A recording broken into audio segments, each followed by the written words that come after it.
Pneumatic ball लगे हुए हैं जो कि ऑब्जेक्ट को शूटअप कर देते हैं। जो ऑब्जेक्ट शूटअप होगा वो ऑब्जेक्ट आप वहाँ पे एक्सेप्ट बेल्ट पे देख पाएंगे। यहाँ पे दो बेल्ट है, एक्सेप्ट बेल्ट और reject belt. Hello friends, welcome back to my channel Vanita का जहान। आज हम आए हैं एक ऐसी कंपनी के पास जो कि वर्ल्ड की first fully automatic material sorting solution machine है। इस मशीन से 5 टन कूड़ा 1 घंटे में अलग हो जाता है। इनसे पता करेंगे किस तरीके से मशीन का प्रोसेस है और कितना टाइम पीरियड लगता है और इसके प्राइसिंग के बारे में पता करेंगे। तो चलिए देर न करते हुए वीडियो स्टार्ट करते हैं और सर से पता करते हैं किस तरीके से सॉल्यूशन प्रोवाइड कराते हैं। वीडियो स्टार्ट करने से पहले आप सभी से रिक्वेस्ट है, अगर आप मेरे वीडियो पर नए हैं तो प्लीज़ मेरे चैनल को सब्सक्राइब कर लीजिए, लाइक और शेयर कीजिए। बेल आइकन को प्रेस करना बिल्कुल भी ना भूलें ताकि मेरी आने वाली वीडियोस की नोटिफिकेशन आपको सबसे पहले मिल जाए। तो चलिए देर ना करते वीडियो स्टार्ट करते हैं और सर से मशीनरी के बारे में कुछ जानकारी ले लेते हैं। Hello sir. सबसे पहले अपना बेसिक इंट्रोडक्शन दे दीजिए। तो हाय, आई एम अंकित। हमारी मशीन क्या कहती है, ये वेस्ट सॉर्टिंग मशीन है एक। तो अगर मिक्स टाइप का वेस्ट आ रहा है आपके पास तो हमारी मशीन उसे अलग कर सकती है डिफरेंट कैटेगरी में on the basis of colour, band wise sorting and also on the basis of polymer grade. For example आपके पास फैक्ट्री मटेरियल है, एनसीपी का मटेरियल है और पीसी का मटेरियल है। Right now you can see there three type of material coming there in the loop. तो आप उन मटेरियल को अलग कर सकते हो on the basis of their identification. हम लोग बेसिकली ऑप्टिकल सॉर्टिंग पे वर्क करते हैं और हम लोग बेसिकली ऑप्टिकल सॉर्टिंग के बेसिस वर्क करते हैं। सिंपली स्पीकिंग, जहाँ पे दो कैमरे हैं जो ऑब्जेक्ट को आइडेंटिफाई करते हैं और देन एमएल की मदद से हम उस डेटा को हमारे एग्जिस्टिंग डेटा के साथ मैच करेंगे। अगर डेटा मैच हो जाता है तो हम उन ऑब्जेक्ट को फायर करवा देते हैं। Right now you can say pneumatic ball लगे हुए हैं जो कि ऑब्जेक्ट को शूटअप कर देते हैं। जो ऑब्जेक्ट शूटअप होगा वो ऑब्जेक्ट आप वहाँ पे एक्सेप्ट बेल्ट पे देख पाएंगे। यहाँ पे दो बेल्ट है, एक्सेप्ट बेल्ट और रिजेक्ट बेल्ट। तो हमारा संजीवनी सॉल्यूशन सर, स्टार्टिंग से लेकर एंड तक इसका प्रोसीजर समझ लेते हैं क्या है। जो हमारी मशीन है, बेसिकली ये संजीवनी सॉल्यूशन नाम दिया है इसको हम लोगों ने। संजीवनी क्या कहती है, जो मटेरियल हाई वॉल्यूम में होगा उसे वॉल्यूम वाइज सॉर्ट करेगी। यानी आपका हाईएस्ट वॉल्यूम मटेरियल पहले सॉर्ट होगा, उसके बाद उससे लेस वॉल्यूम का मटेरियल सॉर्ट होगा एंड कंटिन्यूसली देख लें पहले एक बार, उसके बाद कंटिन्यूसली सॉर्टिंग स्टार्ट होती है। फिर स्टेप बाय स्टेप देखते हैं क्या से है।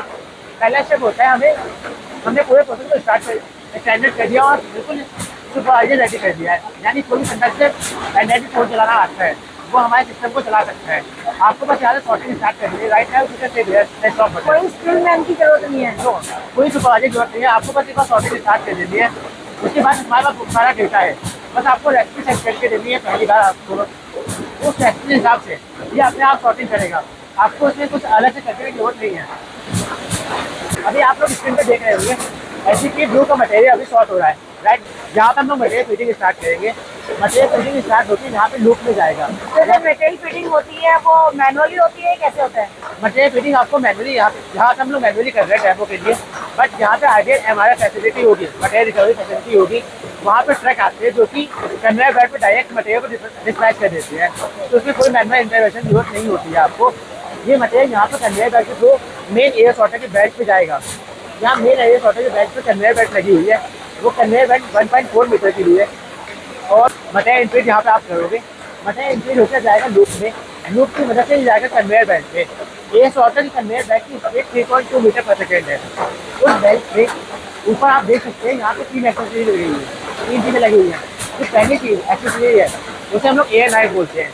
एयर नाइफ का काम है जो मटेरियल टूटी मटेरियल है, ब्रेक पाउच, ऑयल पाउच या फिर एसएम बैग, वो मटेरियल बेल्ट पे ऊपर नीचे होता है या अपनी पोजीशन डिस्प्लेस होता रहता है।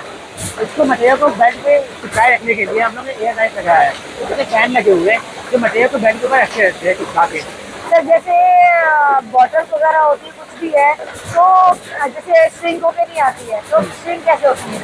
ये श्रिंक होकर इसलिए आती है क्योंकि हमें एक डिलेवलर होता है, बेलर होता है हमारे पास। बेलर क्या करता है, मटेरियल को प्रेस कर देता है और जब मटेरियल प्रेस होता है तो बेल्ट पे आसानी से रोल नहीं करता है। पहले इसको प्रेस किया जाता है, आफ्टर प्रेसिंग इसको यहाँ बेल्ट पे डाला जाता है। हाँ, अगर मैं आइडिया प्रोसेस बताऊँ तो मटेरियल पहले प्रेस होता है, उसके बाद ट्रॉमिल में जाता है, जहाँ से जो धूल मिट्टी होती है वो पार्ट अलग हो जाता है। उसके बाद ये बेल्ट पे आता है, उसके बाद ये बेल्ट में फिटिंग स्टार्ट होती है, कन्वेयर बेल्ट पे आता है, जहाँ पर डिटेक्शन होता है ऑप्टिकल सेंसर की वजह से। और जैसे ये सर एक उदाहरण दे रखे हैं, इंडिकेटर दे रखे हैं, जो टावर लैंप है वो आप देख रहे हैं, वो इंडिकेशन के लिए दे रखे हैं हम लोगों ने। उसमें 3 पार्ट है, red part, yellow part and green part. Yellow part का मतलब वार्निंग है, रेड पार्ट का मतलब एरर आ गया है कोई मशीन में, और ग्रीन मतलब we are good to go with the machine. और कभी तो optical part, optical sensor part, this is main important part of the machine. इस ऑप्टिकल सेंसर में कैमरे लगे हुए हैं जो कि ऑब्जेक्ट को डिटेक्ट करते हैं, उसकी लाइव ट्रैकिंग करते हैं, और ये हमारे ऑब्जेक्ट को 30 मिली सेकेंड में डेटा को प्रोसेस कर सकते हैं। यानी कोई भी डेटा आपके पास आ रहा है तो within 30 millisecond you can process the data. और इसमें स्कैनिंग होती है? हाँ, इसमें स्कैनिंग लाइव होती है। ओके, तो उसके बाद फिर जैसे प्रोसीजर आगे बढ़ता है तो यहाँ पर आता है जब डिटेक्शन हो जाता है वहाँ पे, उसके बाद आगे आप देखेंगे यहाँ न्यूमेटिक बॉल लगे हुए हैं, इसको हम लोग मैनिफोल्ड बोलते हैं। तो मैनिफोल्ड में बॉल लगे हुए हैं, ये बॉल का मेन काम है कि जो मटेरियल इसमें जा रहा है उसको वो उसके सेंटर ऑफ ग्रेविटी में फायर शॉर्ट रहता है, जिससे वो फायर हो जाता है। फायर होने के मतलब वो दूसरी साइड में जाएगा, यानी जो मटेरियल आप यहाँ पे सेलेक्ट करोगे या फिर जो मटेरियल हाई वॉल्यूम भी होगा। 2 पार्ट में डिवाइड है, एक्सेप्ट एंड रिजेक्ट। हाँ, यहाँ पे हमने 2 पार्ट में डिवाइड कर रखा है मटेरियल को, एक्सेप्ट पार्ट, रिजेक्ट पार्ट। जो मटेरियल हमारे काम का है उसे हम लोग एक्सेप्ट पार्ट में फायर करवाते हैं, जो हमारे काम का नहीं है वो रिजेक्ट में जाता है।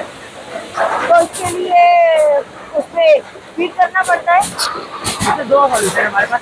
जो हमारा संजीवनी सॉल्यूशन है वो बिल्कुल ऑटोमेटिक है, उसमें आपको कुछ भी क्लिक नहीं करना है, आपको वो खुद से डिसीजन देगा। जो मटेरियल हाई वॉल्यूम में होगा वो अपने आप सेलेक्ट हो जाएगा और अपने आप फायर भी हो जाएगा, वो अपने आप एक्सेस सेशन में आएगा, जो कि मटेरियल हाई वॉल्यूम में होगा। इसके लिए आपको अलग से कुछ करने की जरूरत नहीं है, आपको बस एक बार मशीन स्टार्ट कर देनी है, उसके बाद अपने आप डिसीजन लेता रहेगा मशीन। और यहाँ पे आप देखेंगे यहाँ पे मैं साइलो बॉक्स लगा रखे हैं, हर मटेरियल के लिए एक अलग बॉक्स है। जब भी क्लासिफायर चेंज होगा वहाँ पे अपने आप बॉक्स चेंज हो जाएगा। अभी आपने देखा ये जो रेल पे रखा हुआ बॉक्स है ये आगे पीछे हो रहा है, तो जैसे क्लासिफायर चेंज हुआ ये बॉक्स आगे जाएगा पीछे होता रहेगा। अभी पेन का मटेरियल फायर हो रहा है तो इसी के मटेरियल के लिए बॉक्स यहाँ पे है। सर पूरा फिल होने के बाद होगा या कैसे? अगर क्लासिफायर चेंज हो रहा है, ये बेसिकली वॉल्यूम में से सॉर्टिंग कर रहा है, जैसे एक क्लासिफायर चेंज हुआ तो अगले क्लासिफायर के लिए अगला बॉक्स आ जाएगा। इसके बाद आप इस मटेरियल को ले जाके प्रोसेसिंग कर सकते हो। इसके बाद में चाहो तो आप इसे दाने बना सकते हो, ब्रेक बना सकते हो, या फिर आप जो करना चाहो कर सकते हो। तो ये स्टार्टिंग प्रोसीजर होता है इसका, उसके बाद में अगर ग्रेन्यूल्स बनाने हो तो उसे मशीनरी के थ्रू बनाना। उसके लिए आप क्या कर सकते हैं, ग्राइंडर यूज कर सकते हैं। जो ग्राइंडर का मेन काम है वो मटेरियल को अलग अलग पार्ट में उसको मटेरियल को ग्राइंड कर देता है। ग्राइंडिंग के बाद उसके प्लेट बन जाते हैं। प्लेट बनने के बाद हम उसको ग्राइंडर मशीन में डाल के उस प्लेट से दाने बना सकते हैं। उस दानों का पैलेट बोलते हैं, जो प्लास्टिक के पैलेट होते हैं। उस पैलेट का मेन काम है जब हमें कोई प्रोडक्ट बनाना होता है रॉ मटेरियल, उससे हम प्लास्टिक के पैलेट का यूज़ करते हैं। वो पैलेट दानों जैसे होते हैं, उसे जब मशीन में डालते हैं तो उसे हम मोल्ड बना कोई भी मशीन या कोई भी मटेरियल बना सकते हैं, कोई भी ऑब्जेक्ट उसे बना सकते हैं हम लोग। अगर कोई मशीनरी चाहता है तो ये इसके लिए जो स्पेस होगा वो कितना चाहिए होगा और इसकी रनिंग कॉस्ट क्या होगी? स्पेस की बात करें तो मशीन हमारी 3000 स्क्वायर फीट में मशीन लग जाएगी हमारी, यानी 3000 स्क्वायर फीट अगर आपके पास एरिया है तो मशीन उसमें सेटअप हो जाएगी आराम से। और रनिंग कॉस्ट की बात करूँ तो इसमें 7.5 हॉर्स पावर की मोटर लगी हुई है। इसके अलावा और कोई ज़रा मेन जो इलेक्ट्रिसिटी की कॉस्ट नहीं आती है इसमें। बेसिक जो कॉस्ट आती है वो इलेक्ट्रिसिटी की आती है मोटर की वजह से। और बाकी अगर पूरा सेटअप लगाना चाहते हैं आप तो 60 हॉर्स पावर में पूरा सेटअप आपका इस्टेब्लिश हो जाएगा। सर इसे कितने टाइम पीरियड तक कंटिन्यूसली चला सकते हैं? इसको हम लोग 24/7 मशीन को कंटिन्यूसली चला सकते हैं। बस आपको 2 घंटे का मेंटेनेंस ब्रेक देना होता है, उस ब्रेक में आप मशीन की साफ सफाई करवा सकते हैं और इसके अलावा और कोई टाइम नहीं लगता मशीन में। सर कितना टाइम पीरियड हो चुका है कंपनी को? तो हमारी कंपनी 2018 में इस्टेब्लिश हुई थी, अभी हमें 5 साल से ज़्यादा हो चुके हैं और हम 25 से ज़्यादा लोकेशन पर इस्टेब्लिश है ऑलरेडी। और हमारी मशीनें 95% से लेकर 97% एफिशिएंसी देती है रियल टाइम मटेरियल के लिए। तो आप कोई भी मटेरियल आप देख सकते हैं, अगर आपको नीड है तो हमारी वेबसाइट पे आप कांटेक्ट कर सकते हैं हमसे। सर अगर आपसे कोई जुड़ना चाहता है तो किस तरीके से कनेक्ट होगा? इस वीडियो के नीचे हमारी वेबसाइट की लिंक अटैच कर देंगे हम लोग, आप उस वेबसाइट की लिंक पे कनेक्ट कर सकते हैं और हम लोग हमारे ईमेल आईडी पे कनेक्ट कर सकते हैं आप हम लोग से। और हमारा फ़ोन नंबर भी है, आप हमें फ़ोन नंबर पे, ईमेल आईडी पे, हमारी वेबसाइट पे किसी भी माध्यम से कांटेक्ट कर सकते हैं। हम लोग 24/7 अवेलेबल है आपसे कांटेक्ट के लिए। सर अगर जुड़ना चाहता है आपकी कंपनी के साथ तो ये भी जानना चाहेगा कि अपनी कंपनी का मार्केट फीचर क्या है? या मार्केट प्लेस की बात करें तो इंडिया में हम लोग ओनली प्लास्टिक सॉर्टर है, हमारे यहाँ कोई और प्लास्टिक सॉर्टर नहीं है। और कन्वेंशनल सॉर्टिंग की बात करें तो हमारा अलावा कोई भी सॉर्टिंग सेक्टर में हमसे बेटर परफॉर्मेंस नहीं देता है। अभी करंट मार्केट में हम लोग इंडिया के लिए तो नंबर 1 पोजीशन पे ही हैं। और बट भाई देखें तो हम लोग सिर्फ 2 ही 3 कंपनियाँ तो हमसे आगे है या हमारे सेम लेवल पे है, बाकी हम ही लोग सेम है। अगर प्लास्टिक सॉर्टिंग में बात करें तो हम लोग की प्लास्टिक सॉर्टिंग की फ्यूचर है। एट द लास्ट आप अपनी कंपनी और अपने प्रोडक्ट के बारे में क्या कहना चाहेंगे? फ्रैंकली स्पीकिंग, अगर प्लास्टिक सॉर्टिंग आप कर रहे हो तो आपको इस चिपका के अलावा कोई और सॉर्टर नहीं देखना चाहिए। तो अगर आप मैनुअल सॉर्टिंग के लिए जाओगे या फिर कोई और मशीन का सॉर्टर लोगे तो वो उतनी परफॉर्मेंस आपको नहीं दे पाएगा। इसके अलावा हमारा क्लाइंट सर्विस बहुत अच्छा है। अगर आप हमें कॉल करते हो तो इन एनी कंडीशन हम आपके पास अवेलेबल होते हैं 24/7।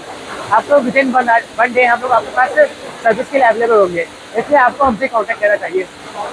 ओके, थैंक यू सर अपना वैल्यूएबल टाइम देने के लिए।